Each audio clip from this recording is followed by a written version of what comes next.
En cada familia, detrás de la fachada de sonrisas y reuniones alegres, se esconden secretos. Algunos son inofensivos, tal vez pequeñas travesuras de la infancia o bromas internas, pero otros son mucho más oscuros. Antes de iniciar, recuerda regalarnos un gran like, suscribirte y activar la campanita de notificaciones. Así, YouTube te avisará cuando tengamos nuevo video. Sin más que decir, iniciemos. Mi historia con la endogamia. Un giro inesperado. Todo comenzó con un simple dolor de muelas. Un absceso dental, nada fuera de lo común, o eso pensé. Sin embargo, este problema derivó en una serie de endodoncias que me dejaron intrigada. Las radiografías revelaron anomalías extrañas en las raíces y los nervios de mis incisivos, los dientes afectados. Preocupado, mi dentista decidió consultar con un par de colegas. En mi siguiente cita, un silencio incómodo precedió a la revelación. Mis dientes eran un signo clásico de endogamia. Se notaba la incomodidad en su rostro mientras me daba la noticia. Al contarle a mi madre, su reacción fue inesperada. «Claro que sí, tonta, ¿no lo sabías?». Atónita, le pregunté qué quería decir. Resulta que, en nuestro pequeño pueblo, la endogamia era una práctica común. Varios de mis antepasados habían decidido casarse entre sí, y nadie se había molestado en mencionármelo jamás.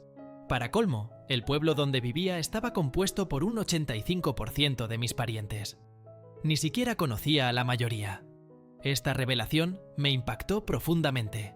Siempre había soñado con escapar de ese lugar y encontrar un marido lejos de allí, precisamente por el miedo a tener hijos con alguien que pudiera ser mi primo. Me casé hace 12 años este junio, convencida de que había logrado mi objetivo. 5 años después de casarnos, descubrimos que, por suerte, no éramos parientes en absoluto. 2 secretos familiares que cambiaron mi vida. Mi vida ha estado marcada por 2 secretos familiares que han impactado profundamente mi visión del mundo y la relación con mis padres. Ambos secretos los descubrí de manera inesperada y revelaron una realidad muy distinta a la que siempre había conocido. El primer secreto, la verdad sobre el pasado de mi padre. La historia que me contaron desde pequeño era que mi padre había ido a la cárcel por no delatar a un asesino.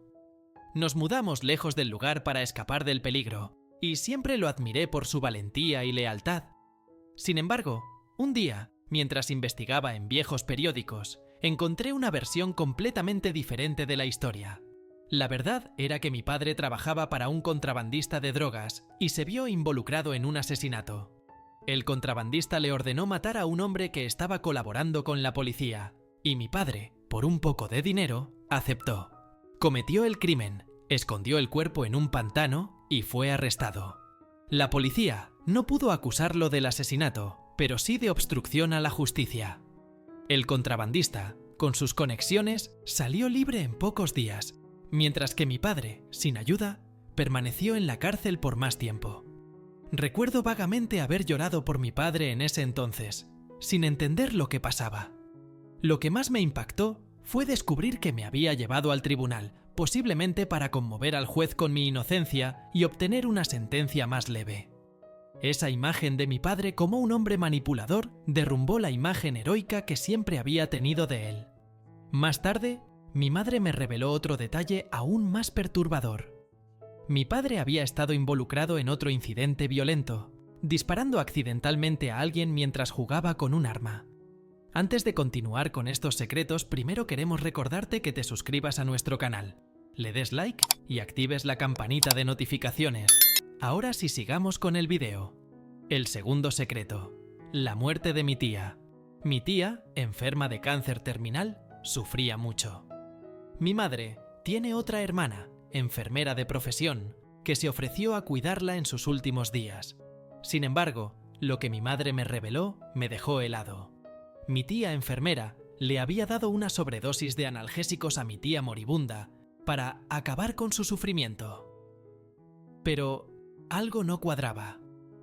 Mi tía moribunda había expresado claramente su deseo de no recibir la medicación de manos de su hermana enfermera.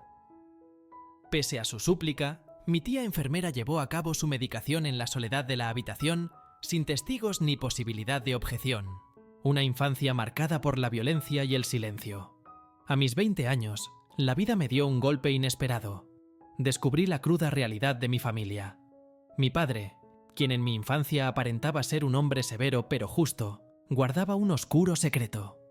Durante años, había abusado física y brutalmente de mis 3 hermanos mayores, quienes me llevan más de 2 décadas.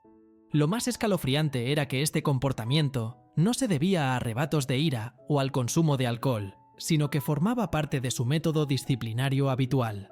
Las consecuencias de esta violencia fueron devastadoras. La primera esposa de mi padre, madre de mis hermanos mayores, sucumbió a la locura, alimentada por el alcohol y el trauma. Su psicosis extrema la llevó a días enteros de embriaguez y aislamiento, mientras mi padre la observaba sin intervenir. Tras el divorcio, la internó en un asilo donde, lamentablemente, falleció años después. Mi hermana mayor, quien la visitaba con frecuencia, me relató que la mujer había perdido el contacto con la realidad y requería sedación constante. En ese periodo, mi padre conoció a mi madre, 14 años menor que él. Se casaron poco después del divorcio y tuvieron una hija. 2 años y medio más tarde, me adoptaron.